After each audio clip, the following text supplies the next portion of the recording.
વયની અંતમાં વાયુ રહેલો છે, વયની મધ્યમાં પિત્ત રહેલો છે, વયની આદિમાં કફ રહેલો છે. બધા અહીંયા જ છો ને? અહીંયા જ રહેજો, વયા ન જતા. વય એટલે ઉંમર, શરીરની જન્મથી માંડીને મૃત્યુ સુધીની જે અવસ્થા છે એમાં બાળપણ, યુવાની અને વૃદ્ધાવસ્થા.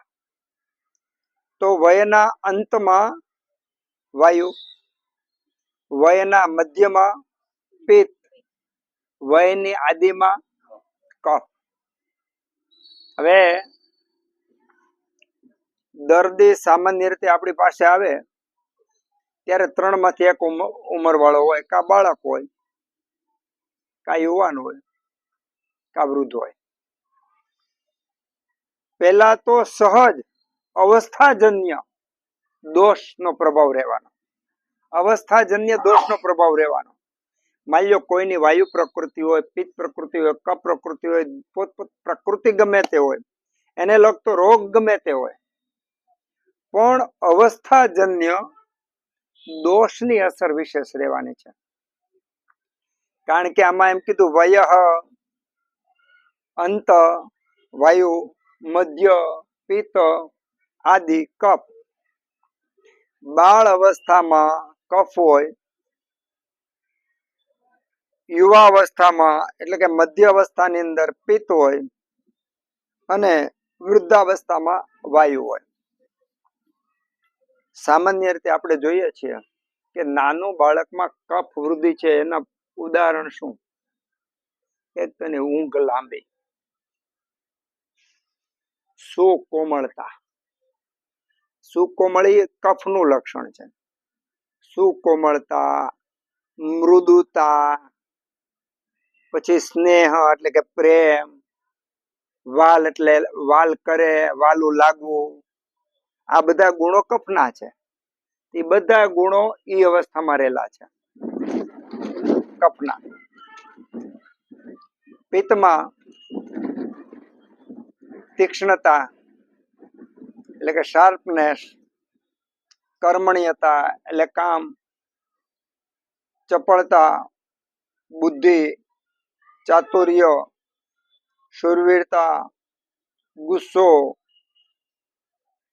પછી કામની જે શાર્પનેસ કે પેલી હોય. તો આ બધા ગુણો પિત્તના છે અને યુવાવસ્થામાં રહેલા છે. વાર્ધક્યમાં વાયુના ગુણો ચલ ગુણ હોય. સામાન્ય રીતે એ ઉંમરના વ્યક્તિઓ વાયુના રોગોથી પીડાતા હોય, કાં તો માનસિક ટેન્શન કે ચિંતા રહેતી હોય, ભૂલી જતા હોય, નિર્ણય શક્તિ ન હોય, ઘૂંટણ ને કમરના દુખાવા હોય, ઊંઘ ઓછી આવતી હોય. તો આ બધા વાર્ધક્યના લક્ષણો છે. જે ઉંમરમાં જે દોષ પ્રધાન હોય અને જો એ ઉંમરમાં એ રોગ થયો હોય તે મટાડવો હેલો. જે ઉંમરમાં જે દોષ પ્રધાન હોય એ ઉંમરમાં એ દોષનો રોગ વાળો થયો હોય તે મટાડવો સહેલો પડે.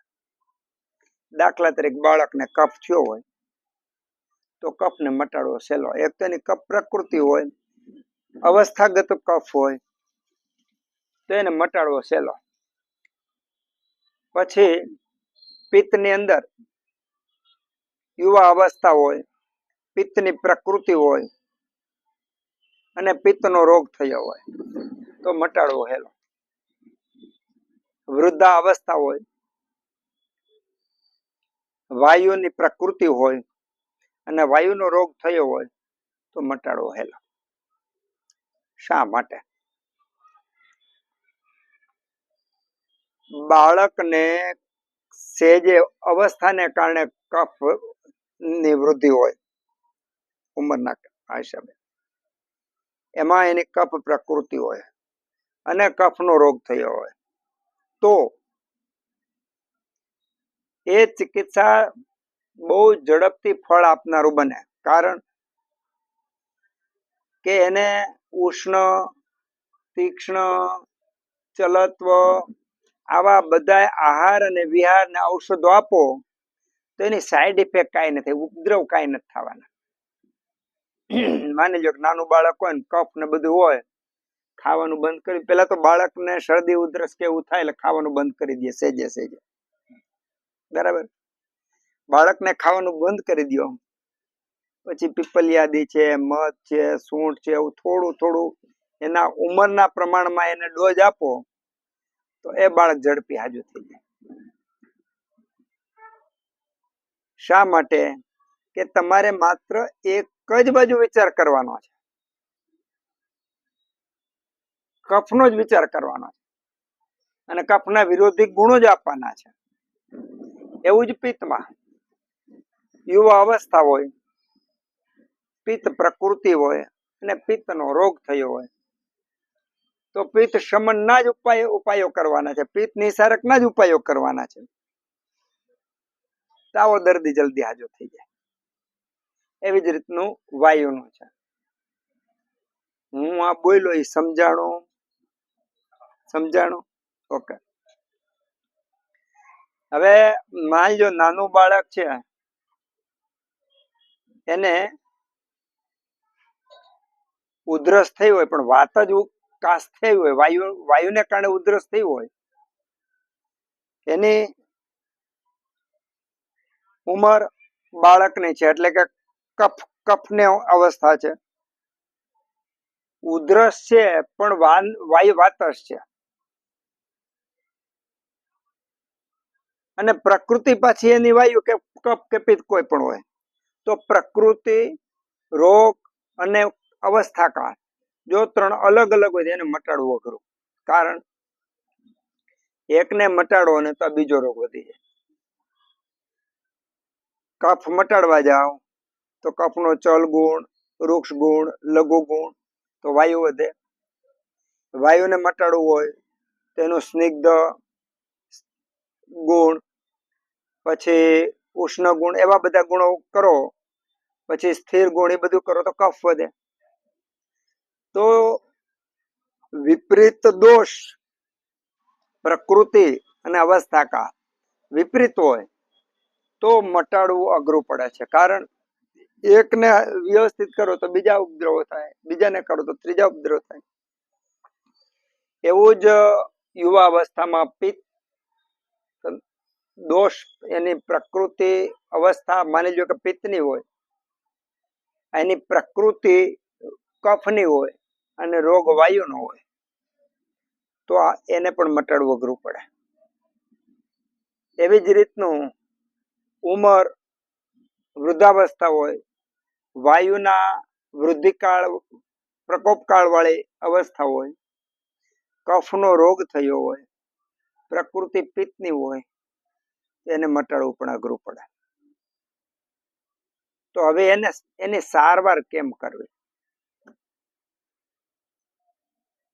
ઘરનું કામ કરવા માટે ઘઉં, ચોખા વગેરે હમા કરવા માટે, ઝીણું ઝીણું આવું કામ કરવા માટે ડોશિયું આપણે કામ કરતી હોય.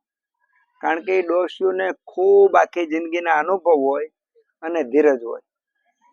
ઝીણા ઝીણા કામ કરવામાં અનુભવ અને ધીરજ બે હોય ને તો જ થાય, બાકી થાય. નાના છોકરાને તમે ઘઉં વીણવા કેવું આપો ને તો એ બધું ઊંધું કરી નાખે.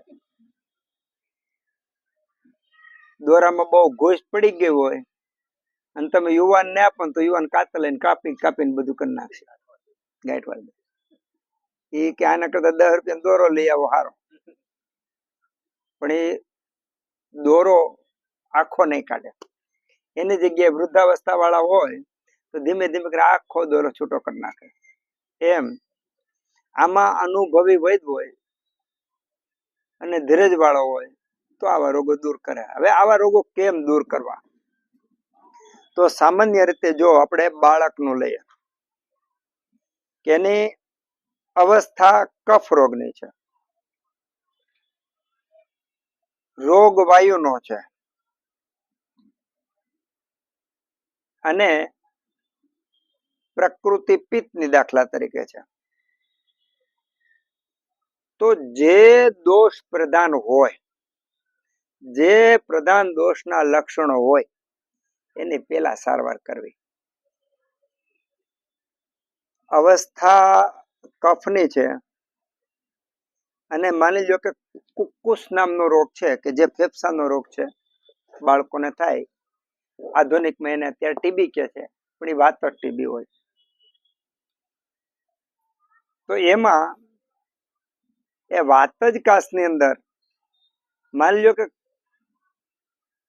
વાત જ કાશમાં વાયુના વધારે લક્ષણો હોય અને ઓલા બે ઓછા લક્ષણો હોય, તો પેલા વાયુની ચિકિત્સા કરવી. વાયુની ચિકિત્સા કરવાથી વાયુનું બેલેન્સ થાય, પછી જોવાનું કે હવે કયો દોષ વધારે છે. તો એમ જે દોષ વધારે હોય એનું શમન કરતા જવાનું, એને બેલેન્સ કરતું જવાનું. શક્ય હોય તો એનું વમન છે, વિરેચન છે, એના દ્વારા બહાર કાઢતું જવાનું. અને આ રીતની ધીમે ધીમે કરતા બધા દોષોનું બેલેન્સ કરવાનું. તો શરૂઆતમાં પેલા શમન ચિકિત્સા, જ્યાં સુધી દોષ વધારે પડતો ઉભરાણો ન હોય ને, તો શમન ચિકિત્સા પહેલા કરવી. એવી જ રીતનું કફનું યુવાવસ્થામાં હોય. યુવાવસ્થા એ પિત્તની અવસ્થા છે અને કફનો એને રોગ થયો હોય અને વાયુ પ્રકૃતિ હોય. તો દાખલા તરીકે પિત્ત પ્રકૃતિના એના લક્ષણો વધારે હોય, એસિડિટી હોય, માથું દુખતું હોય, ગુસ્સો વધારે આવતો, આંખ લાલ થઈ જતી હોય, હાથ પગ દુખતા હોય. બીજું તમને કહી દઉં કે સામાન્ય રીતે વાયુ વાળા હોય એને હાંધાને બધું તો દુખાવો થતો હોય, પણ જેમાં પિત્ત વિશેષ હોય, પ્રકોપ હોય અને વાયુનું અનુબંધ હોય ને, તો એ લોકોને વાયુ વાળા કરતા પિત્ત અને વાયુના અનુબંધ વાળા ને વાયુ દુખાવો બહુ વધારે થાય. વધારે દુખાવો થાય, લાંબો સમય દુખાવો ચાલે અને મટાડવો અઘરો. એકલા વાયુ વાળો હોય એને ગરમ પોટીશ બાંધો, ગરમ શેક કરો, માલિશ કરો, એવા ઉપચારો કરો તો એને તરત જ રાહત થઈ જાય. પણ ઓઈલો પિત્ત પ્રકૃતિ વાળો, વાયુ અનુબંધ વાળો હોય તો એને મટાડવો અઘરો પડે. તો પિત્ત પ્રકૃતિ વાળા, પિત્તના લક્ષણો વધારે હોય તો પિત્તનું શમન કરવું. પિત્તનું શમન એવી રીતે કરવાનું કે વાયુ કે કફ પાછા પ્રકોપ પામવાનો છે. સામાન્ય રીતે ગળો છે, ત્રિફળા છે, આવા ઔષધો આપણે ત્રિદોષ શમન ઔષધો કહીએ છીએ, પણ સીધે સીધા આપો તો ત્રિદોષ શમન નથી. કોઈ દી પ્રયોગ કરજો, તમે ત્રિફળા આપશો ને તો આખા શરીરમાં ખંજવાળ ચાલુ થાય. આપજો તો એનો અર્થ એવો થયો કે જે ત્રિદોષજ્ઞ નામ કીધું છે શાસ્ત્રમાં, એનો પણ વિવેકપૂર્વક અને અનુપાન સાથે તમારે કામ કરવાનું.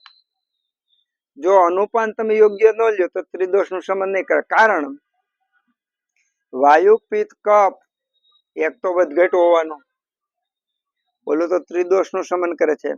તો એ પ્રમાણે વધઘટ પ્રમાણે અનુપાન પસંદ કરી અગ્નિને ધ્યાનમાં રાખી અને ઔષધ આપીએ તો એ ઉત્તમ રીતે કામ કરે. તો એવા ઔષધો ઓછા છે જે ત્રણ દોષનું શમન કરે, બેલેન્સ કરે. જે બેલેન્સ કરે છે એને એમને આપી શકાતા નથી, એમાં પણ બુદ્ધિ વાપરવી પડે છે. એટલે જે દોષ વધારે હોય, વધારે ઉપદ્રવ લક્ષણો વાળો હોય, એની ચિકિત્સા પહેલા કરવાની. એવી રીતે ચિકિત્સા કરવાની કે બીજા બે દોષો વૃદ્ધિ ન પામે. અને એમ કરતા કરતા એના રોગને શમન ચિકિત્સાથી પહેલા શાંત કરવાનો, પછી શોધન ચિકિત્સા આવે એટલે પંચકર્મ આવે, અને ફરીવાર પાછી પુનઃસ્થાપન, બલ્ય વગેરે ઔષધિઓ દ્વારા એનામાં બળ આવે એવી ચિકિત્સા કરવાની. પહેલા તો એવું વાત કરી દઉં કે ચરક સંહિતાની અંદર સુશ્રુતમાં કે બધે કોઈ પણ ચિકિત્સામાં પંચકર્મ વગર ચિકિત્સા જ નથી કીધી. લ્યો, હવે ગુમડું થયું હોય ને તો વમન વિરેચન આદિકથી શોધન કરીને પછી એનું પાટન ને રોપણ ને કરવા. અને આપણને અનુભવ છે કે ઘણા એવા દર્દી જેને ગુમડું થયું હોય, ચેકો માર્યો મટી જાય, પાછું થાય ને કા વક્રે ને એવું બધું થાય છે. એનો સીધો સાદો અર્થ થયો કે શરીર શુદ્ધ થયું હોય તો એ ફરીવાર પાછું ન થાય, શરીર શુદ્ધ ન થયું હોય તો એ પાછું થાય. એટલા માટે બધી પ્રક્રિયામાં પંચકર્મ એટલા માટે કીધું છે.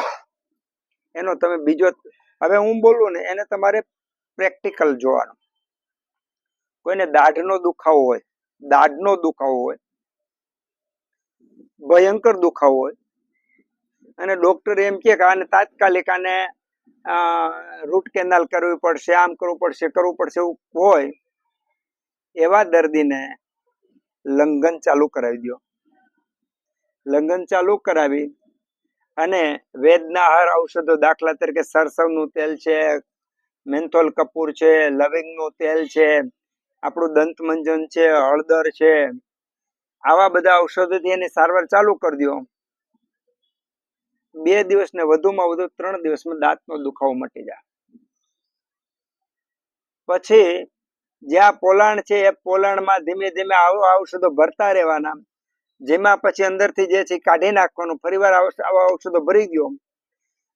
જ્યાં સુધી શરીર શુદ્ધ હશે, નિરામ હશે, ત્યાં સુધી કણો ભરાવા છતાં બેક્ટેરિયા વિકાસ પામતા નથી, તમને દુખાવો નથી થવાનો. આ પ્રયોગ કરજો. તમને દાઢ દુખે ત્યારે અથવા બીજાને દુખે ત્યારે, ખરેખર તો પોલાણ થયું, કણો ભરાણા, દુખવું જોઈએ. તમે જ એને મટાડી શકો. રૂટ કેનાલ કર્યા વગર શક્ય જ નથી કે એને દુખાવો મટે. જ્યાં સુધી શરીર 100% શુદ્ધ થઈ ગયું હોય. હવે તમે પંચકર્મ ન કરો કાંઈ, ખાલી લંઘન તો કરી શકો નહીં. લંઘન કરાવી નાખો. લંઘન કરાવીને ચૂર્ણથી વિરેચન ને એવું જ કરાવી નાખો. ખોટો કચરો પેટમાં નાખો નહીં તો દાઢનો, દાંતના દુખાવા મટી જાય.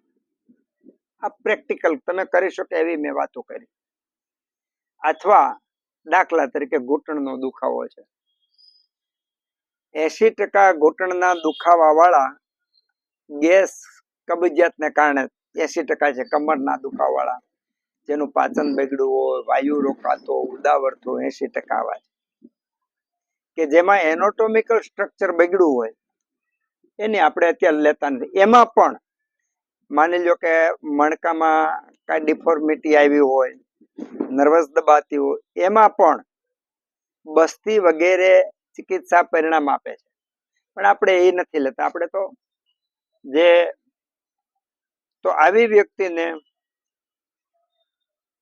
એકદમ હળવો ખોરાક, મગ છે, દાળિયા છે, મમરા છે, એવો હળવો ખોરાક આપો, હળવું વિરેચન આપો, એરંડિયા તેલનું સેવન કરાવો અને શેક અને માલિશ કરો. એટલે દુખાવો કદાચ 100% ન મટે તો કાંઈ નહીં, પણ 50% થી 70% તો રાહત થઈ જાય.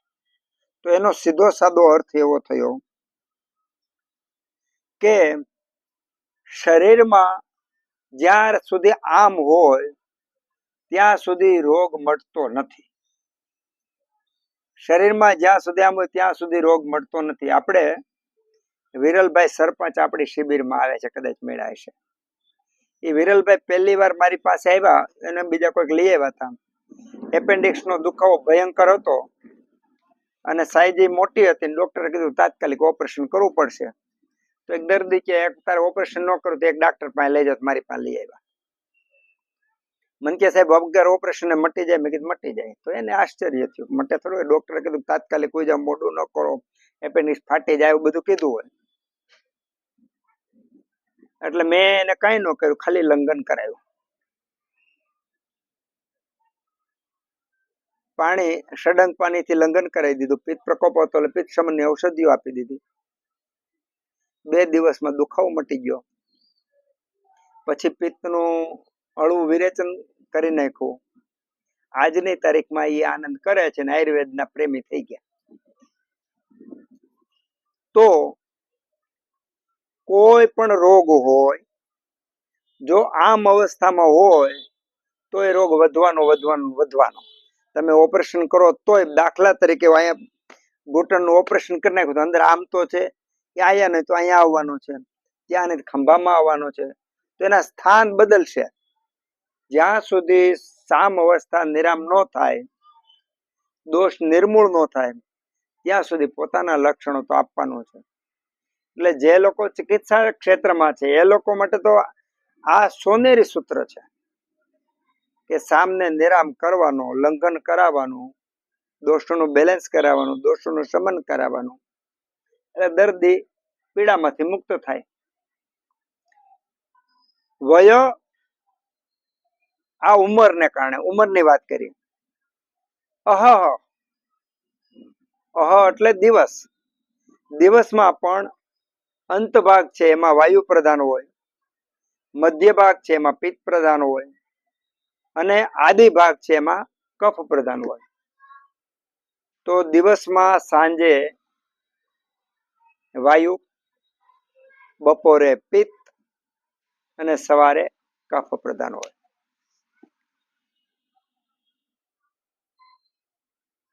સામાન્ય રીતે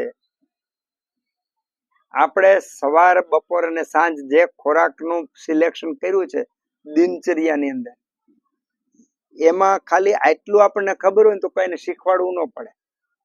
સવારે કફ પ્રધાન હોય, બપોરે પિત્ત પ્રધાન હોય, સાંજે વાયુ પ્રધાન હોય.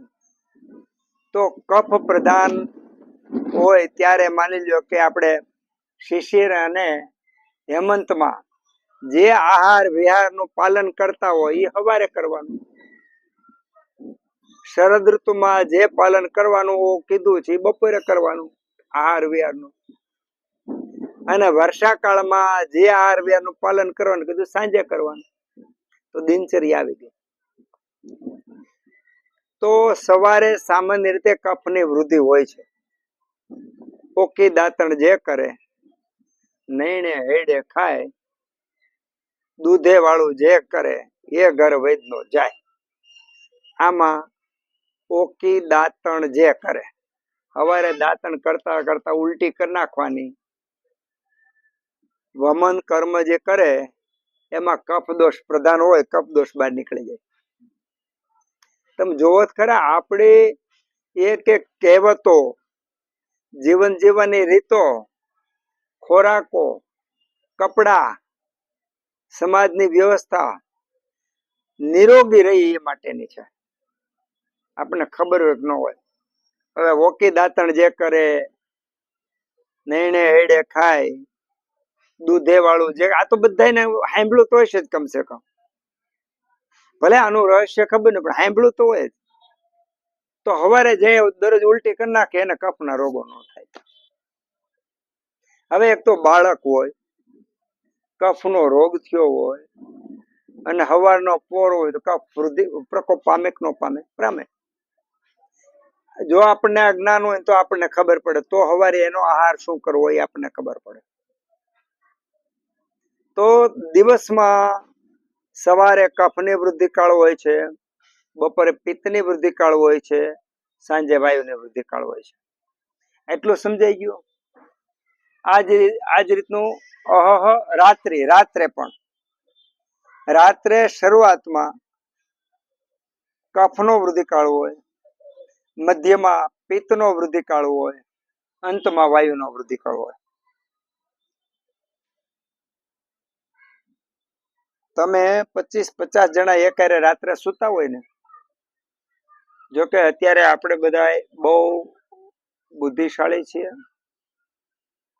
સુધરેલા છીએ, ભણેલા છીએ, ખૂબ કામ કરીએ છીએ, ખૂબ રૂપિયા કમાઈએ છીએ, એટલે મોડા હોઈએ છીએ. કારણ કે આપણને બહુ ખબર પડે છે એટલે મોડા હોઈએ છીએ. કફના વૃદ્ધિ કાળમાં આપણે કહેવત હતી, બાળપણનું નાણું અને શિયાળાનું છાણું. એનો અર્થ એવો, જે અવસ્થામાં જે કામ કરવાનું હોય ત્યારે એ અવસ્થામાં કરી લેવાનું. પછી તમે ગમે એટલા ધોકાવો ને તો ઓના જેવું ન થાય. બાળપણનું નાણું. બાલ્યાવસ્થા હોય અને તમે ધીમે ધીમે યુવાવસ્થામાં પ્રવેશ કરો, એ સમયે તમે જેટલી મહેનત કરી લીધી, જે પૈસો કમાઈ લીધો અને કમાતા આવડી ગયું, એ આખી જિંદગી કામ આવે. શિયાળાનું છાણું. શિયાળામાં તમે છાણું થાપો, તેમાં જીવડા ન પડે, બગડે નહીં. ચોમાસામાં એને જલ્દી ભેજ નહીં લાગે. ઉનાળામાં થાપેલા છાણાને જલ્દી ભેજ લાગશે. શિયાળામાં થાપેલા છાણામાં જીવડાય નહીં પડે, જલ્દી ભેજ પણ નહીં લાગે. કેટલા અનુભવ પછી આ કહેવત આવી છે. એમ જે તક જ્યારે હોય, જે ગુણ જ્યારે કહેવામાં આવ્યો હોય ત્યારે કરી લેવામાં આવે તો એ ઉત્તમ છે. રાત્રિમાં પહેલો કાળ જે છે એ કફનો કાળ છે. કફના વૃદ્ધિ કાળની અંદર જો તમે ઊંઘ કરી લીધી તો ઉત્તમમાં ઉત્તમ ઊંઘ હોય. કારણ કે સ્થિરતા હોય, મંદ ગુણ હોય, મોહ ગુણ હોય. આ બધા ગુણો એવા છે કે જે આવરણ કાઢી અને તમને સુવડાવી દે. કાળનો પ્રભાવ છે. કાળ જ આપણને આપે. માની લો સતયુગમાં કોઈ જન્મા હોય તો એમાં 80-90% સત્યવાદી માણસો હોય. એ કાળનો પ્રભાવ છે. કળયુગમાં હોય તો 80% કળયુગી હોય. એ કાળનો પ્રભાવ છે. તો કાળનો પ્રભાવ એવો છે કે રાત્રિના પહેલા પોરમાં કોઈ સુઈ જાય, પહેલા કફના વૃદ્ધિ કાળમાં, તો એની ઊંઘની ક્વોલિટી ઉત્તમ હોય. આમાં જે લોકો 8 વાગે કે 9 વાગે સૂતા હોય, જોકે નહીં સૂતા હોય, કારણ કે આપણે બહુ સારા ભાગ્યા કહેવાય કે 8 વાગે 9 વાગે નથી સૂતા. જે 8 વાગે મોડા 9 વાગે સુધી છૂટી આપીએ. આ તો આપણે આવો સત્સંગ કરવો છે એટલે વળી છૂટી લઈએ છીએ. એ એટલે લેવી પડે કે આપણને રાતે સમય મળે છે. આપણે ઊંઘને ગૌણ ગણ્યા છે એટલે વધારાના કામ બધા આપણે રાતે કરી. કોકની ત્યાં બેહવા જવું હોય તો રાતે જાય, આવું કાંઈ પણ હોય તો રાતે કરી. કારણ કે બાકીનો સમય આપણે મહત્વનો છે. આ રાત્રિનો સમય મહત્વનો નથી, કારણ રાત્રિની આપણે વેલ્યુ નથી જોઈ. તો રાત્રિના કફના વૃદ્ધિ કાળમાં જેટલી વ્યક્તિ સૂતી, જેટલી યોની સૂતી, એ મહાસુખી થઈ. અને કફના વૃદ્ધિ કાળમાં જે ન સૂતા એ બધા મહાદુખી થયા. સૃષ્ટિની અંદર વયા જાવ તમે, પશુ, પક્ષી, પ્રાણી, વનસ્પતિ. ઘણી વનસ્પતિ તો તમને 5:30-6 વાગે સુઈ જાય. જોઈ હુતી? ઘણી વનસ્પતિ તો 5:30-6 સુઈ જાય. શું કામે સુઈ જાય? કે આપણે જે દિનચર્યા અને ઋતુચર્યામાં વાત કરી છે કે સાંજે છેલ્લા પહોરમાં જ્યારે વાયુની વૃદ્ધિ કાળ હોય ત્યારે વાયુની વૃદ્ધિ કાળના 3 ભાગ પાડ્યા. એકમાં પિત્તનો કાળ, વાયુનો કાળ અને કફનો કાળ. પછી મધ્યમાં આવે તો વાયુનો કાળ, પિત્તનો કાળ ને કફનો કાળ, ને વાયુનો અંત આવે ત્યારે કફ વધતો જાય, પિત્ત ઘટતો, વાયુ ઘટતો જાય. તો એ સમયે જોઈજો કેટલું, તો કફ ખાલી થોડોક વધતો જાય ને ત્યાં વનસ્પતિ હોઈ જાય, પાંદડા ભેગા થઈ. જો ગુલમોર વગેરે તમે જુઓ, રેન ટ્રેન બધા જુઓ, તે 6 વાગ્યામાં હોઈ જાય. હજી તો થોડોક કફનો વૃદ્ધિકાળ છે ત્યાં તો હોઈ જાય છે. એના સિવાયના માની લો સૂર્યાસ્ત થયો પછી વાયુ ઓછો થવા માંડ્યો, કફ વધવા માંડ્યો, એટલે બધા પશુ, પક્ષી, પ્રાણી ક્યાં વયા જાય? પોતપોતાની પથારીમાં વયા જાય. અને પથારીમાં જાય અને જેવું અંધારું થયું, જેવી ચાદર ઓઢાણી એટલે તરતો તરત આંખ મીચાણી. જે લોકો આ ટાઈમે હુઈ ગયા એ લોકોની ઊંઘની ક્વોલિટીની તમે કદાચ કિંમત ન ગણી શકો એટલી ઊંઘ બેસ્ટ આવે. એ તો જે લોકોને 8 વાગે 9 વાગે હોવાની ટેવ છે એક દાખલો લઈ, કડિયા ડુંગર આપણે શિબિર કરી હતી, કડિયા ડુંગર, તો ત્યાં 25-30 વાંદરા રે. વાંદરા હાંજ થાય ને તો ઉપર ચડી જાય, પછી નીચે ન આવે. પછી તમે ગમે એટલા પૂરી મગફળી ગમે પછી નીચે ન આવે. હવે કદાચ બધા તમે કડિયા ડુંગર તો ન આવી શીખ્યા હોય, પણ તમારી ઘેરે ચકલા કબૂતર તો આજુબાજુ હોય. એકવાર હાંજ પડે ઉપર ચડી જાઓ, પછી ખૂંડો મકાઈ ને ઘઉં નાખો તો નીચે ચડવા નહીં આવે. આ માર્કિંગ કરજો ન કર્યું હોય. એનો સીધો સાદો અર્થ એવો થયો કે જે કાળમાં જે કરવાનું છે કરી લેવાનું. એ કાળ ગુમાવ્યો પછી તમારા હાથમાં કાંઈ રહેતું નથી. આપણી આખી આ જિંદગીને આપણે માનીએ કે આ જિંદગી કાંઈ ન કર્યું તો આપણો એળે ગયો અવતાર, એવું માનીએ ને.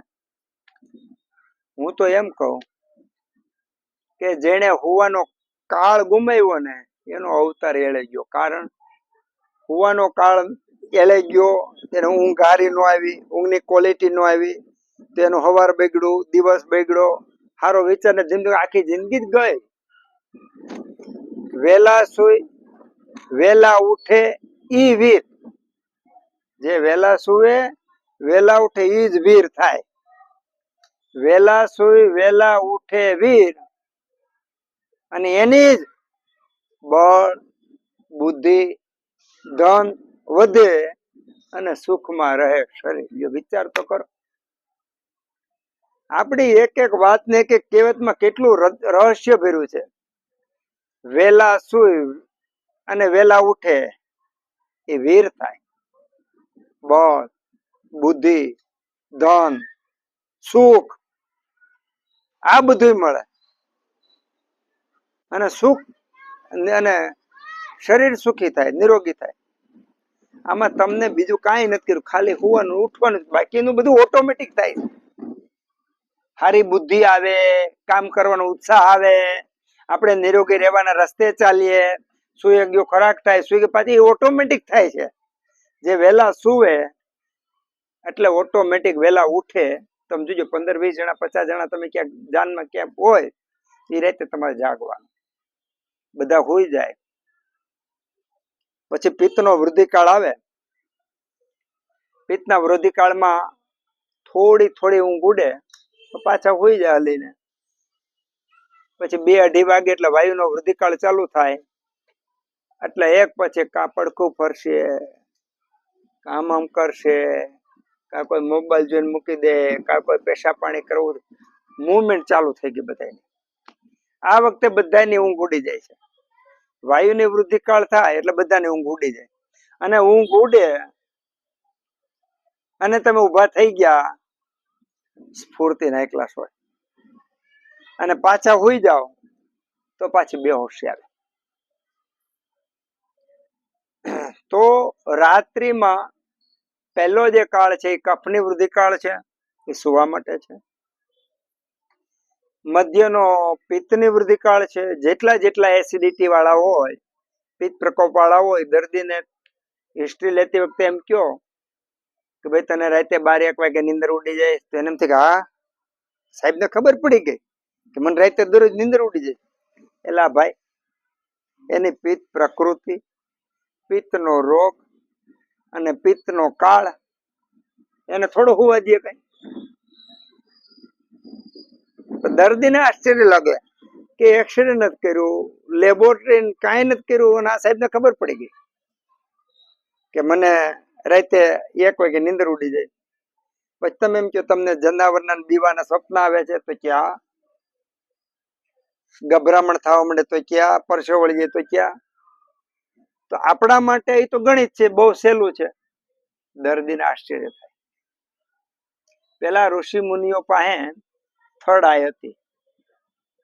આવડા મોટા ટેલિસ્કોપ નહોતા ને કાંઈ નહોતું, છતાંય સૂર્ય ચંદ્ર ગ્રહો નક્ષત્રો આ બધાના સ્થાન, આ બે વચ્ચેના અંતર, એનું આયુષ્ય, એનું બંધારણ, એ બધું લખ્યું. વિચાર તો કરો. તમને ક્યારેક તો પ્રશ્ન થવો જોઈએ આ કઈ રીતે લખ્યું છે. જ્યાં આપણે 5 પ્રકાશ વર્ષ કે 1000 પ્રકાશ વર્ષ બે તારા વચ્ચેનું અંતર છે, એટલું વિચારતા જ આપણી બુદ્ધિ કામ નથી કરતી, અને એનું આ લોકો વર્ણન અહીંયા બેઠા બેઠા વર્ણન કર્યું. તો એનો સીધો સાદો અર્થ એવો હતો કે ઋષિ મુનિઓને આ સિદ્ધાંત બરાબર સમજાઈ ગયો હતો. તો રાત્રે પહેલો કાળ કફનો વૃદ્ધિકાળ, બીજો કાળ પિત્તનો વૃદ્ધિકાળ, અને ત્રીજો કાળ છે એ વાયુની વૃદ્ધિકાળ છે. વાયુની વૃદ્ધિકાળની અંદર બધાને એકવાર તો નીંદર ઉડે ઉડે ઉડે ઉડે ઉડે ઉડે ઉડે જ. અને જો એમાં તમે નીંદર ઉડી ઉઠી ગયા, ફ્રેશ થઈ ગયા, આખો દિવસ સરસ મજાનો જાય. આ નીંદર ઘણી વાર 2 વાગે ઉડે, 2:30 વાગે ઉડે, 3 વાગે ઉડે, 4 વાગે ઉડે, 4:30 ઉડે, એવું બની શકે. અને કદાચ એવું બને કે પાછું કદાચ ઊંઘ આવે, 5-15 મિનિટ તમે હોય ને પાછા ઉઠી જાઓ, તેમાં કોઈ બાદ નથી. પણ પછીની ઉઠ્યા પછીની જે ઊંઘ છે ને, એ જાગતા ઊંઘવાનું છે, એ ઊંઘવાનું કહો. નહીતર બેહોશી આવી જાય ને તો આખો દિવસ પાછો આપણો ખરાબ જાય. તો માની લો કે 2:30 વાગે ઉઠી ગયા અને 5 સાડા 5 પાછા હુઈ ગયા, તો 15 મિનિટ તમારે આરામ કરવાનો છે, ઊંઘવાનું નથી. આરામ કરો એટલે ખાલી આપણે એમ કહેવામાં આવે છે કે આંખમાં નીંદર ને ભાંગી નાખી, હું કઈ કેવું કે ને ઝેર ભાંગી નાખી, આંખનું ઝેર ભાંગી નાખી, એટલા પૂરતું પડવાનું. બેઠા થઈ જાઓ. તો જે લોકો વહેલા સુવે છે અને વહેલી ઉઠે છે, વહેલા ઉઠે છે, એનો દિવસ પણ બહુ સારો પસાર થાય છે. વય અહો રાત્રિ, ભુક્ત એટલે ભોજન. ભોજનમાં પણ હવે આનું વર્ણન છે ને આપણી ખડસુપા પાઠશાળામાં બહુ વિસ્તારથી કરેલું છે, એટલે એના વિડીયો જોઈ લેજો. હું બહુ વધારે પડતું રિપીટ એટલે નથી કરતો કે ત્યાં દર અઠવાડિયે રેગ્યુલર વર્ગ થાય છે આપણા પાઠશાળાના, એટલે ત્યાં વર્ણન કરી શકાય છે. અહીંયા તમે 15 દિવસે ભેગા થાવ છો, તો એ વર્ગ ત્યાંનો જોઈ લેવાનો આ શ્લોકનો. તેમાં રાત્રિનું વિસ્તારથી વર્ણન કરેલું છે. હા, તો રાત્રિનું સવારનો કફની વૃદ્ધિકાળ, સવારનો વાયુની વૃદ્ધિકાળ થયો. હવે તમને પ્રશ્ન થવો જોઈએ કે સામાન્ય રીતે સવારે તો કફ હોય, આપણા મગજમાં કફ છે ને, સવારે કફ હોય આપણા મગજમાં, એમ છે. પણ જેવી રીતે શરદ અને હેમંત અને શિશિર ઋતુમાં ઠંડી હોવા છતાંય કફનો સંચય થાય, કફ વૃદ્ધિ પામતો નથી. એમ સવારનો પોર છે એમાં શીતળતા હોય પણ વાયુ ગુણ પ્રધાન હોય છે, વૃક્ષતા હોય છે, એટલે એમાં કફને છૂટો પાડે. માની લો કોઈ શ્વાસ વાળો હોય ને, એને સવારે શ્વાસ ચડે, પણ જેના કફ અને વાયુનો અનુબંધ હોય એને જ, કફ ને વાયુના અનુબંધ વાળાને જ 3 થી 5 માં શ્વાસ ચડશે. જેને એકલો કફ હશે એને સૂરજ ઉગ્યા પછી દિવસની શરૂઆતમાં એને કફ થાય, અથવા સાંજે સૂતા પહેલા રાત્રિની શરૂઆતમાં એને કફ થશે. હું બોલું સમજાય છે? જેને એકલો કફ હશે ને આ ટાઈમે, કફ ને વાયુનો અનુબંધ હશે તો આ રીતનું થશે. તો રાત્રિનો છેલ્લો પહોર જે છે એ વાયુની વૃદ્ધિકાળ છે. જ્યારે જે દોષ પ્રધાન હોય જે કાળમાં, ત્યારે એ કાળમાં એ દોષના જે ગુણો છે એ પૂરી સમષ્ટિ ઉપર અસર કરે છે. પછી મનુષ્ય હોય તોય ભલે, પ્રાણી ને વનસ્પતિ હોય તોય ભલે, દરેક ઉપર અસર કરે છે.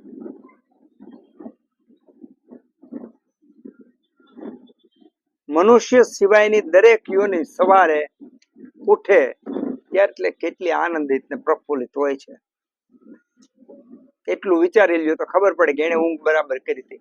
તો જેણે ઊંઘ બરાબર કરી હોય, જે કફના વૃદ્ધિકાળમાં સૂતા હોય, એ ઉઠે ત્યારે પક્ષી જેવા ખિલખિલાટ કરતા હોય, તો એને કફની વૃદ્ધિકાળમાં ઊંઘ કરેલી છે અને પૂરતી ઊંઘ એને આવી છે. આ એનું પ્રમાણ. હવે આખી રાત સૂતા હોય અને સવારે ઊંઘનો સંતોષ ન થયો હોય, તો કફના વૃદ્ધિકાળમાં તમે સૂતા નથી, સૂતા તો ઊંઘ આવી નથી, ઊંઘ આવી તો આપણને સૂતા આવડતું નથી. એક દિવસ એક વર્ગ તો આપણે સ્પેશિયલ સૂતા શીખવા માટેનો કરવાનો છે, એક વર્ગ ખાવા માટે કરવાનો છે. એ બહુ મોટું વિજ્ઞાન એની અંદર પડેલું છે. હું તો એમ કહું, ખાલી જેને સૂતા આવડી જાય ને એનો રોગ જ ન થાય. ખાલી સૂતા આવડી જાય એનો કોઈ રોગ જ ન થાય. હોવું, બેસવું, ઇન્દ્રિયનો ઉપયોગ કરવો, ભોજન કરવું, મળ પ્રવૃત્તિ, આ બધું બહુ સારામાં સારા વિષય છે, સબ્જેક્ટ છે. વિચાર કરો, આપણે એમ વિચાર કરવો એ પણ એક બહુ સારો સબ્જેક્ટ છે. એટલું જ નહીં, સ્વપ્ન એ પણ બહુ સારો સબ્જેક્ટ છે. પણ જે કફની વૃદ્ધિકાળમાં સૂતા, વ્યવસ્થિત સૂતા, એ લોકો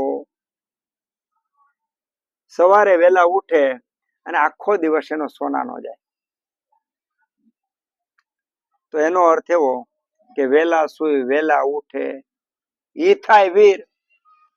એનામાં જ બળ આવે, એનામાં જ બુદ્ધિ આવે, એનામાં જ સુખ આવે, એનામાં શક્તિ આવે અને એ જ નિરોગી રહે.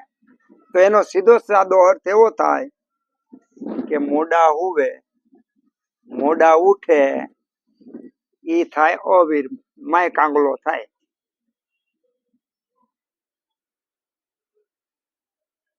એ નિર્બળ રહે, એ ગરીબ રહે, એ દુખી રહે અને એ રોગી રહે. આમાં સીધું ભાષાંતર તો એમ જ થયું ને.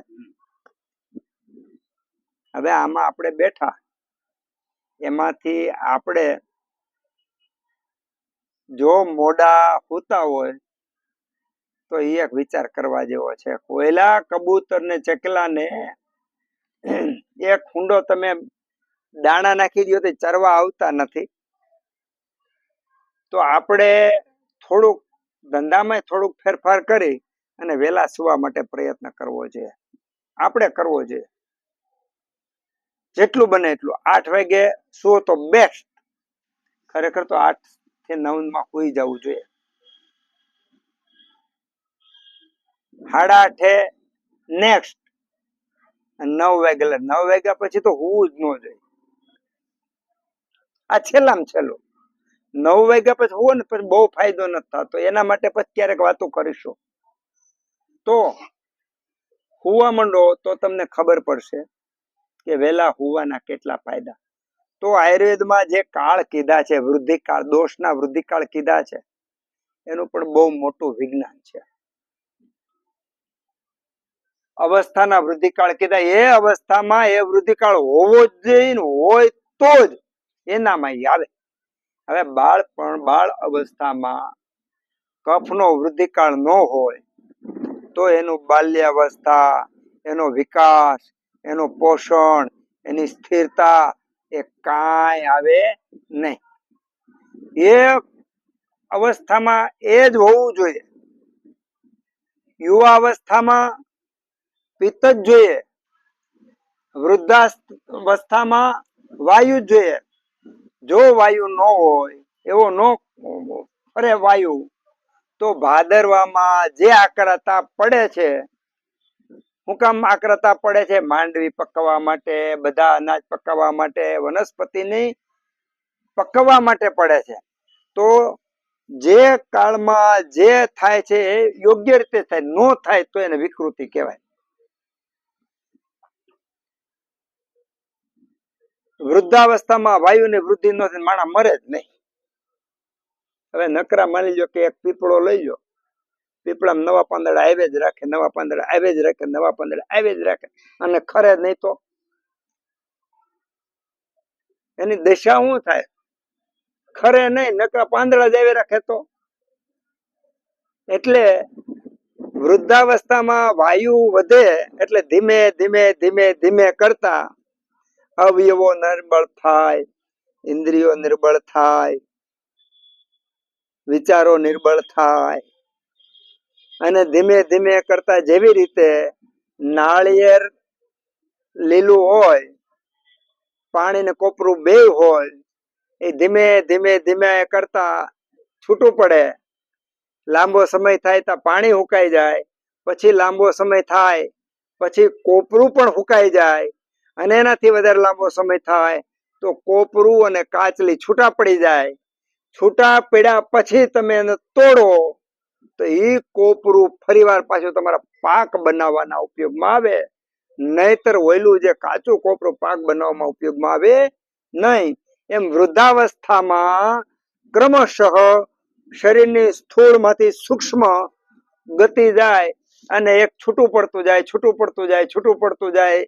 એમ કરતા કરતા શરીરમાંથી આત્માને વિરાગ ઉત્પન્ન થાય તો જ આત્મા સુખ રૂપે શરીરમાંથી છૂટો પડે. જેવી રીતે કોપરું છે એ પૂરેપૂરું પાણી સુકાય તો જ કાચલીથી છૂટું પડે, નહીતર તોડો તો ભેગું કોપરું પણ તૂટે, આખો વાટકો ન નીકળે. એમ પ્રાકૃત વાયુ જો માણસમાં હોય તો ધીમે ધીમે ધીમે કરતા અવસ્થાગત શરીરમાંથી આત્મા છૂટો પડે. તો શરીરમાંથી આત્મા જે છૂટો પડે પાકતા પાકતા પાકતા તો એ શ્વાસના રહિત હોય.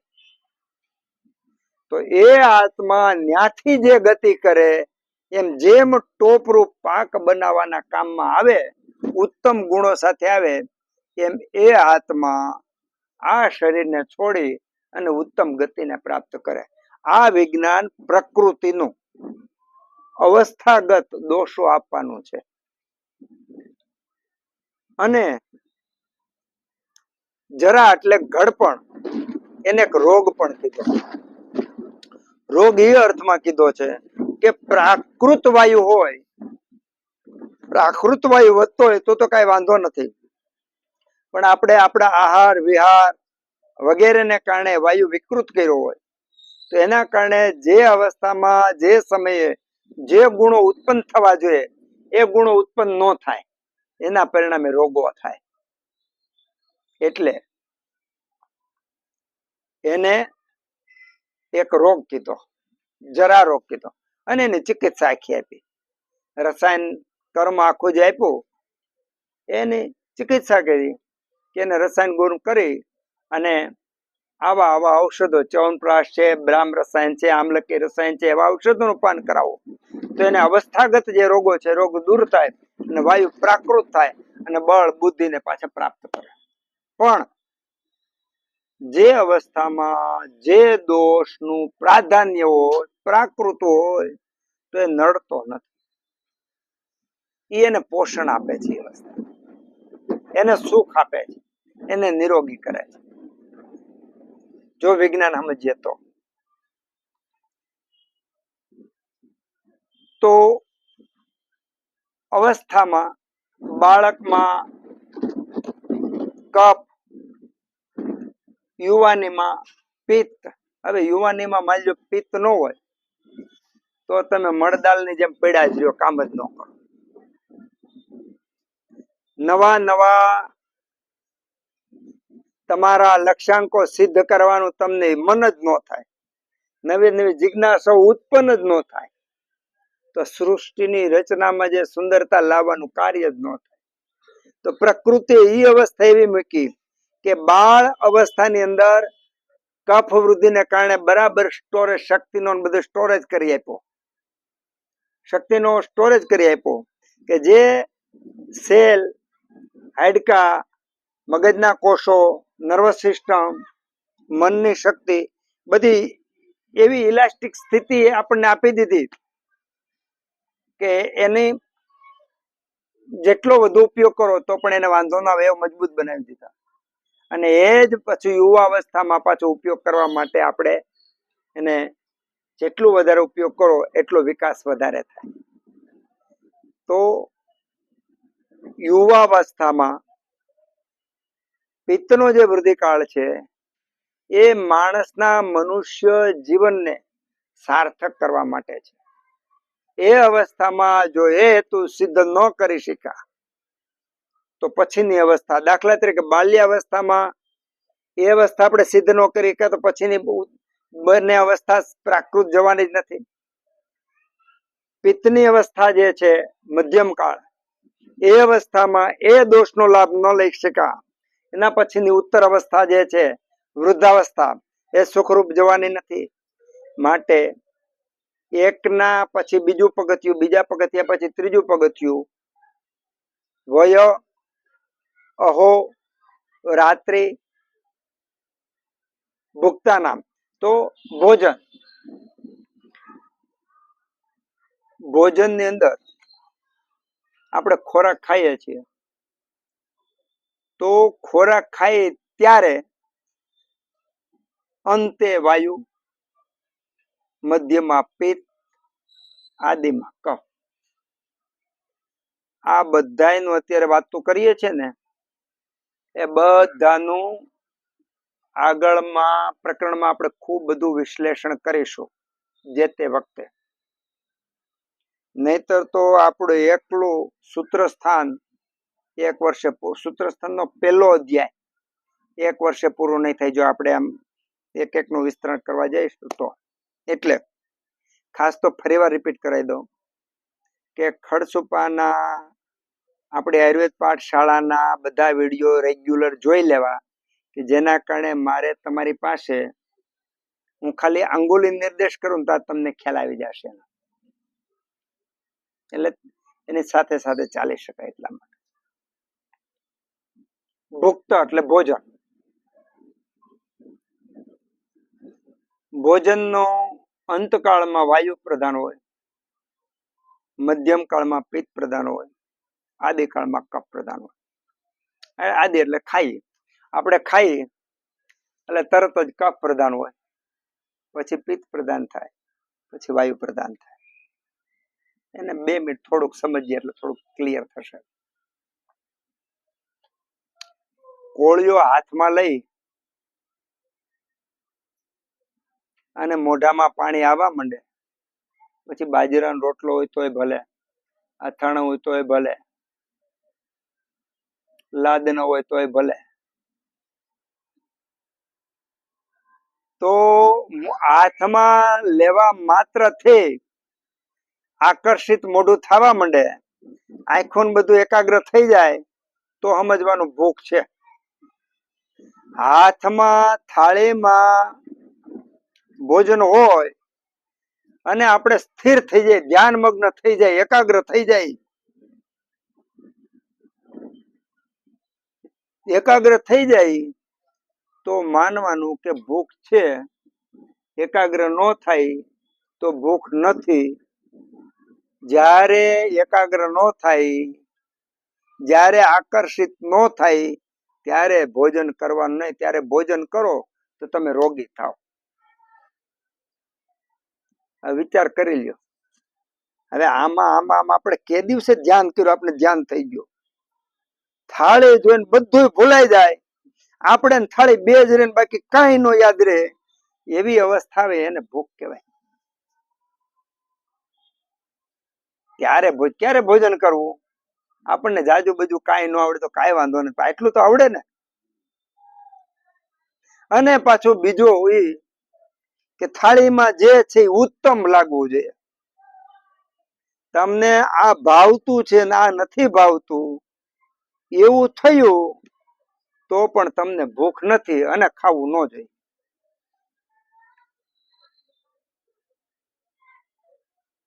કહેવત છે કે ભૂખ ન જોવે ટાઢો ભાત. 3 દિનનો રોટલો હોય, 3 દિનનો ટાઢો ભાત હોય તો ભૂખ હોય ને તો ઉત્તમ લાગે.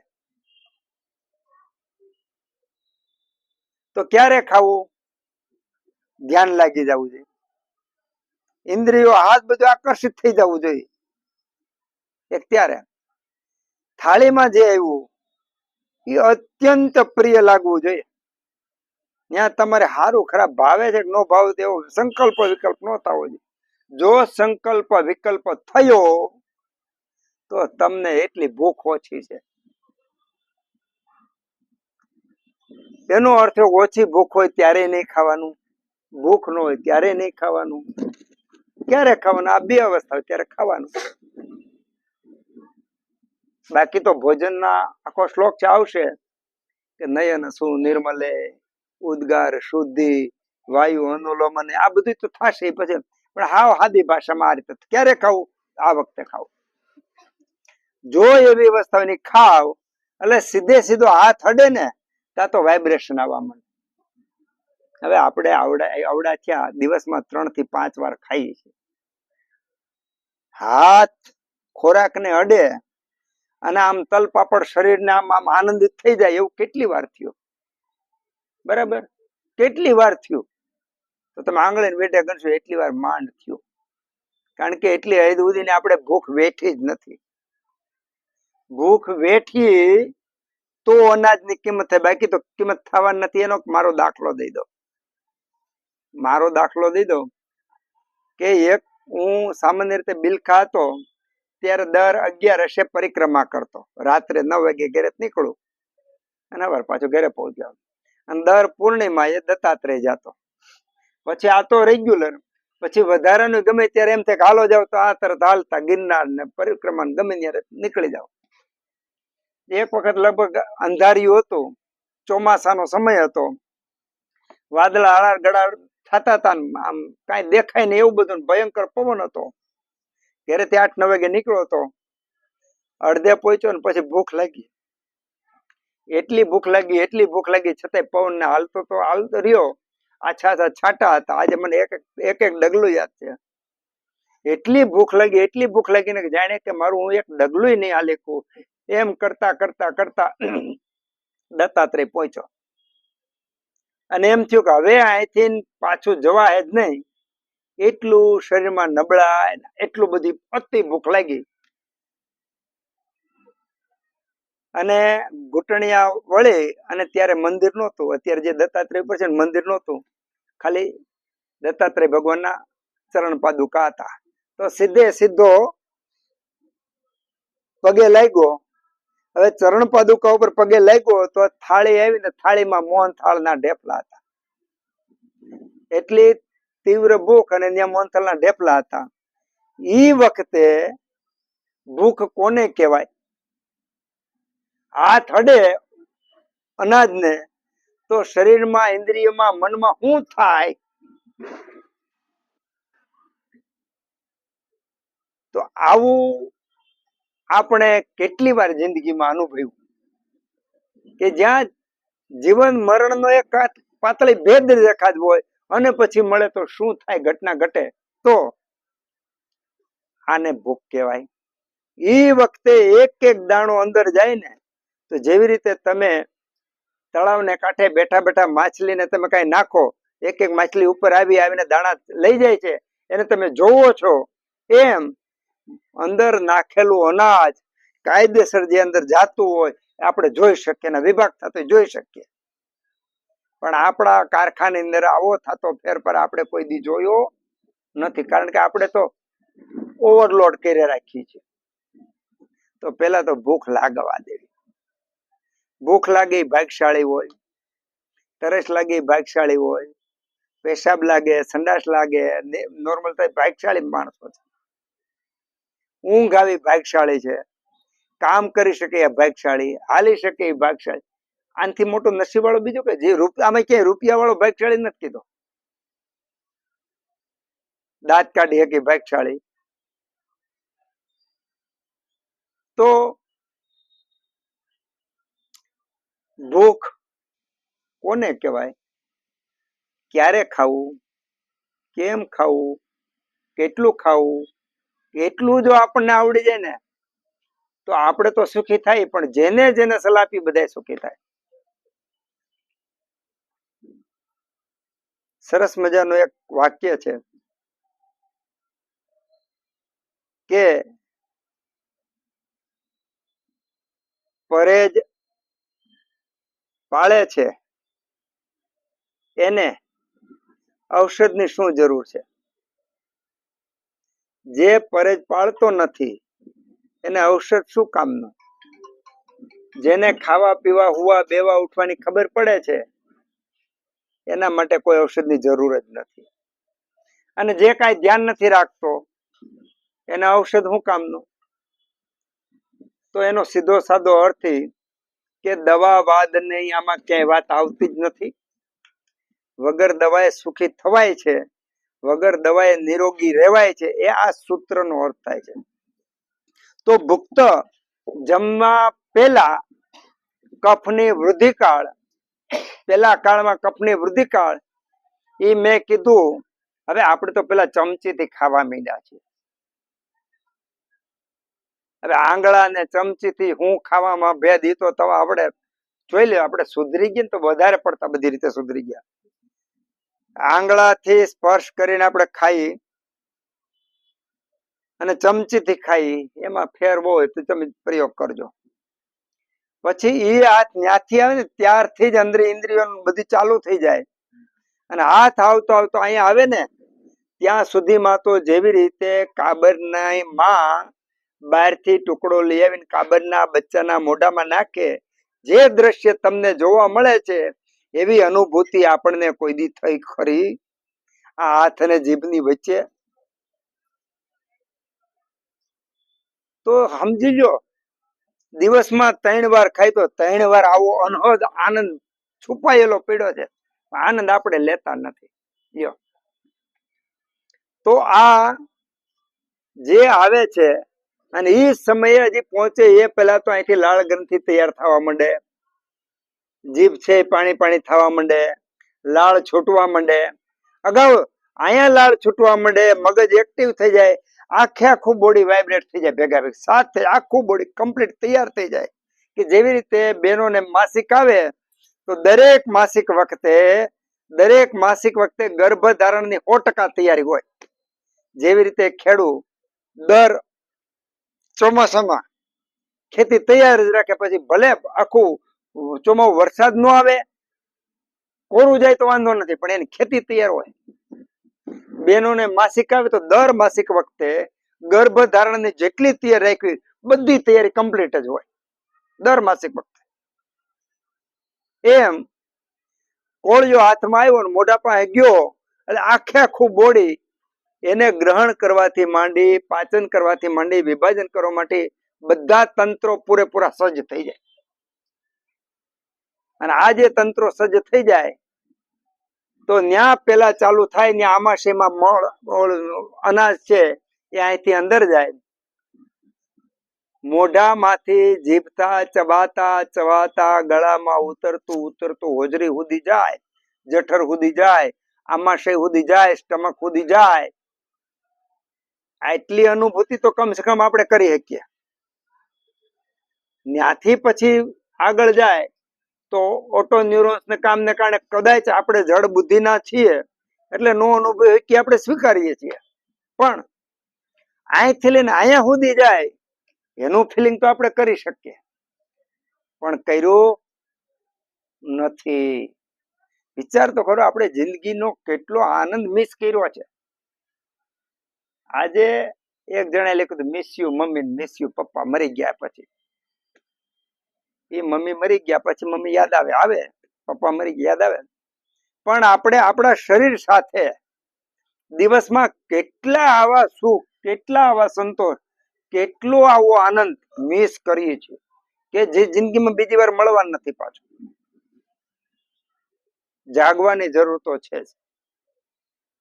આંધળા સુખની પાછળ દોડવા કરતા હાથમાં રહેલા સુખ એને તો પામીએ. અને આ એક સુખની અંદર ધ્યાન છે, સ્થિરતા છે, સમાધિ. એક સુખની અંદર સમાધિ છે. કે પલાઠી વાળીને ફૂફાડા મારો, પ્રાણાયામ કરો તો સમાધિ લાગે એવું નથી. ઈશ્વરે રચના જેવી કરી છે.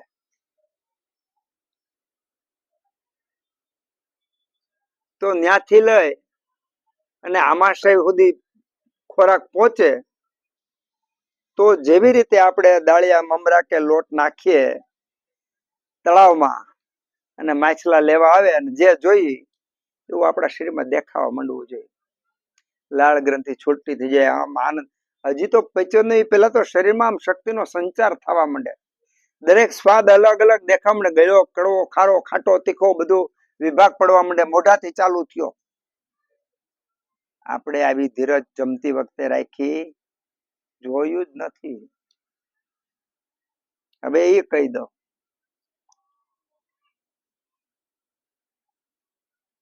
ભોજન કરતી વખતે આ બધો આનંદ લઈએ અને ન લઈએ તો શું થાય? જો લઈએ તો સ્થૂળ શરીરની સાથે સૂક્ષ્મ શરીરને બહુ પોષણ મળે અને ભૌતિક શરીર સિવાયની જે ભાવ જગતની પુષ્ટિ થાય. અને જો આ આનંદ ન લઈએ તો માત્ર સ્થૂળ શરીરની પુષ્ટિ થાય. અને એ સ્થૂળ શરીરની પુષ્ટિ કોઈ પણ પ્રકારના નિયમ કે નિયમન વગર થાય. એટલે એના રોગોનું કંટ્રોલ માણસ કરી શકે નહીં, કારણ કે ત્યાં ભાવ જગત રહેલો નથી. એટલે આ બધા હોમવર્ક છે. અત્યારે હું જે બોલ્યું એવું કઈ નથી. હું તમને કહું એટલું આ 15 દી કરતા આવજો. આ તો આખી જિંદગીનું હોમવર્ક છે કે દિવસમાં કેટલી વાર આપણે આનંદિત થયા. વય અહોરાત્રિ ભુક્તાના ભોજન. તો શરૂઆતમાં આમાશયમાં જાય. આગળના શ્લોકમાં આપણે આવી ગયું કે એના સ્થાન આવી ગયા.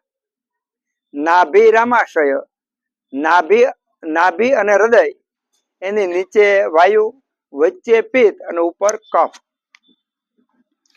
તો આપણો જે પહેલો ખોરાક જાય છે એ ઉપરના ભાગમાં રહે છે. તો આમાશયમાં કફનું સ્થાન છે. અહીંયા કફ વધારે હોય. આલોડિત થાય, મિક્સિંગ થાય, એ સમય કફની વૃદ્ધિ કાળ વાળો છે. પછી ત્યાંથી આગળ ચાલે એટલે હૃદય અને નાભીની વચ્ચે પિત્ત. તો નીચે જાય ત્યારે પિત્તનું, કારણ કે ત્યાં અલગ અલગ એસિડ છૂટા પડે, પાચક રસો છૂટા પડે, એ પિત્તનો વૃદ્ધિકાળ. અને એના પછી આગળ જાય એટલે વાયુનો વૃદ્ધિકાળ, જે બધું છે એ શોષણ થવા માંડે વાયુના કારણે. તો ભોજનનો અંતકાળ વાયુનો, મધ્યકાળ પિત્તનો અને આદિકાળ કફની વૃદ્ધિનો કાળ છે. હજી જ્યારે આપણે 5 વાયુ, 5 પિત્ત, 5 કફ એનું વિવરણ કરીશું ત્યારે અત્યારે જે વાતો કરી એ દરેક વાતો આના કરતા અનેક ગણી ઊંડી છે. એનું વિવરણ પણ આપણે કરીશું. એટલે તમારી જિજ્ઞાસા હું સમજુ છું કે આમાં પણ બહુ મજા આવે છે. આના કરતા અનેક ગણી મજા આવશે, કારણ કે એવડું મોટું સાયન્સ પડેલું છે કે ખોરાક અન્નમ ગૃહણાતિ, જે પ્રાણવાયુ સમાન વાયુ છે, અન્ન ગ્રહણ કરે છે. તો ગ્રહણ નહીં, એને જે ગ્રહણ કરું છે સૃષ્ટિમાં અગાઉ તૈયાર કરી રાખે છે. તો બહારનો સમાન વાયુ ને અંદરનો સમાન વાયુ એક છે, પણ એ જે તે સમય વાત કરશું. તો વય અહોરાત્રિ ભુક્તા નામ, તે અંત મધ્ય આદિક, આ ક્રમથી દોષો વૃદ્ધિ પામેલા હોય છે. જે અવસ્થામાં જ્યારે જે દોષો વૃદ્ધિ પામેલા હોય ત્યારે એમાં હિતકારી હોય છે અને એ માટે જ બરાબર છે. અને જરૂર પડે જો વિરુદ્ધ પ્રકૃતિ હોય, વિરુદ્ધ રોગ હોય, તો એનો એ રીતે ઉપચાર કરી શકાય.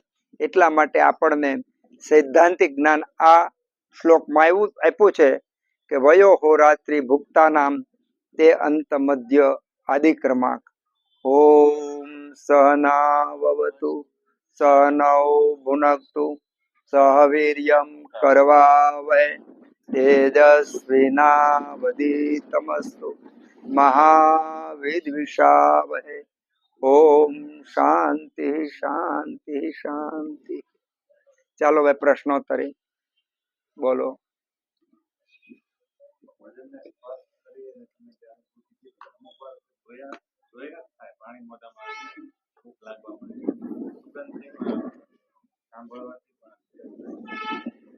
હવે ભૂખના પ્રકારો છે.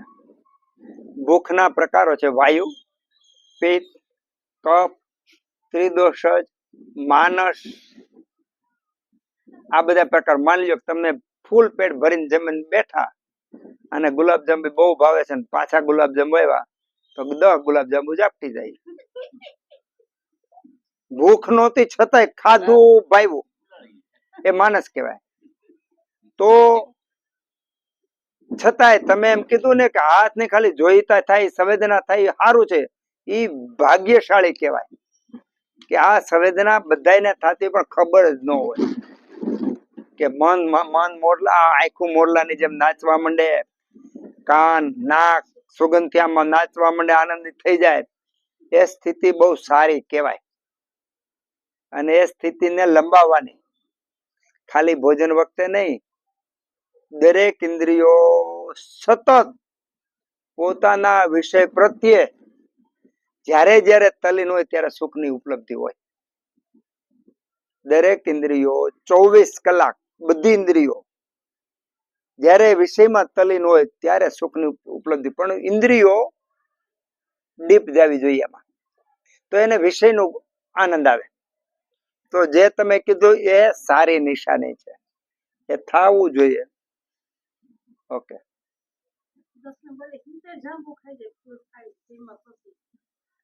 એને માનસ ભૂખ કહેવાય કે જે આપણને ભાવતું હતું.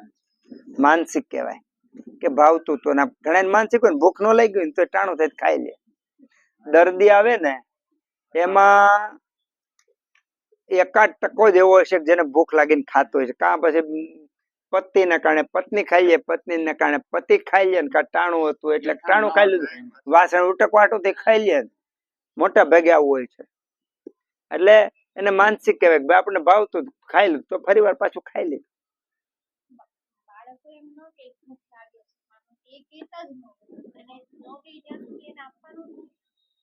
દુનિયામાં એક પણ જીવ ભૂખ્યો રહેતો નથી. અને મને વર્ષા કાળમાં ગિરનાર ઉપર જો ત્યાં ઢેફલા પુગાડી દીધા હોય તો કીડીને, હાથીને, સિંહને, બાળકને, માને, બધાને, ઉંદરને, બધાને ભગવાન ટાઈમે આપી દે. હું બિલ ખાતો ને સાધુ સંતો પાસે પૈસા ન લેતો, આજુબાજુના બધા સાધુ દવા લેવા મારી પાસે આવે અને એમાં બધા પરિક્રમા ભ્રમણ કરતા હોય એવા હોય કાંઈ પણ જે જા નાકરાણી પાસે ચલે જા, તો એના કારણે એને આખી જિંદગીનો અનુભવ મને મળતો અને હું બેહાડતો. એમાં ઘણાને પૂછતો તો ઘણા તો 20-50 વર્ષ ત્યાં ફરતા હોય, એક જગ્યાએ રહેતા જ ન હોય. એને પૂછ્યું તમને ખાવા ન મળ્યું એવું એવા દિવસો કેટલા? તો કે એક ટાઈમ અથવા વધુમાં વધુ 2 ટાઈમ. ત્રીજા ટાઈમે તો ભગવાન દય જ દે.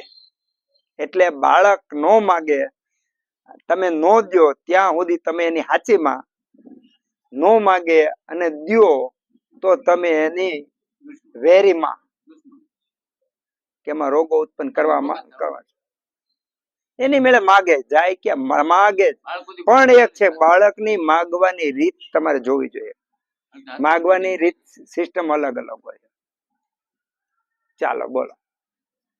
તમે ઊંઘનું કીધું ને, મેં મારા ઉપર એ વસ્તુનો અનુભવ કરેલો છે. આ તમે કીધું ત્રણે વસ્તુને હું ત્યાં કનેક્ટ કરું કે મારો જનરલી ક્લિનિકનો ટાઈમ 8:30 વાગ્યાનો હોય, પણ હમણાં છેલ્લે અગ્નિહોત્ર ને એના રેગ્યુલર ચાલુ કર્યું તો હું લગભગ 6:30-7 સુધીમાં હું ઘરે આવી જાઉં છું.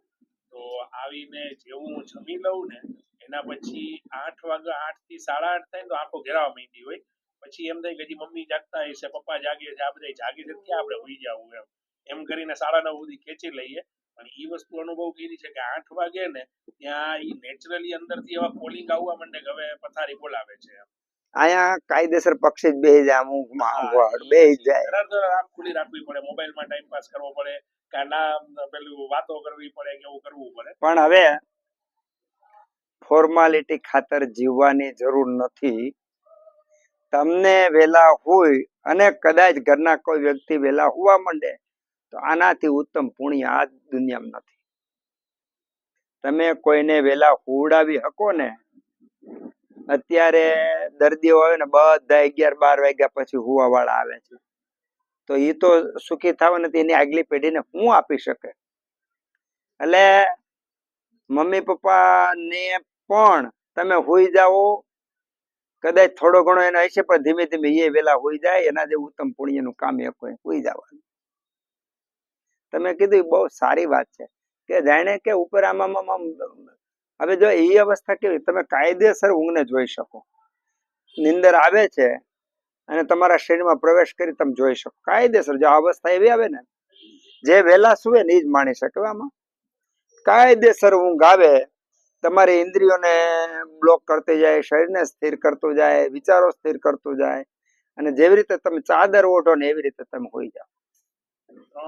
અને જેને આવી ઊંઘ આવી એને આ જ રીતની જાગ્રત અવસ્થામાં ઊંઘ ઉડે, આ જ રીતની ઉડે. તમારા શરીરમાં ધીમે ધીમે ધીમે જેમ ચાદર હટાવો એમ ઉડતી જાય અને તમે જાગો. કાયદેસર તમારે તમે ઊંઘ ઉડતી અને અનુભવી શકો. જે સુવામાં અને જાગવામાં જાગૃતિ હોય એની ઊંઘમાં પણ જાગૃતિ હોય છે. ઊંઘમાં પણ હોશપૂર્વક ઊંઘ એ ધીમે ધીમે અભ્યાસથી થતો જાય. તો આ બહુ સારો પ્રયોગ છે, કરવા જેવો છે. વહેલા સુવો છે એ ખૂબ ધન્યવાદને પાત્ર છે.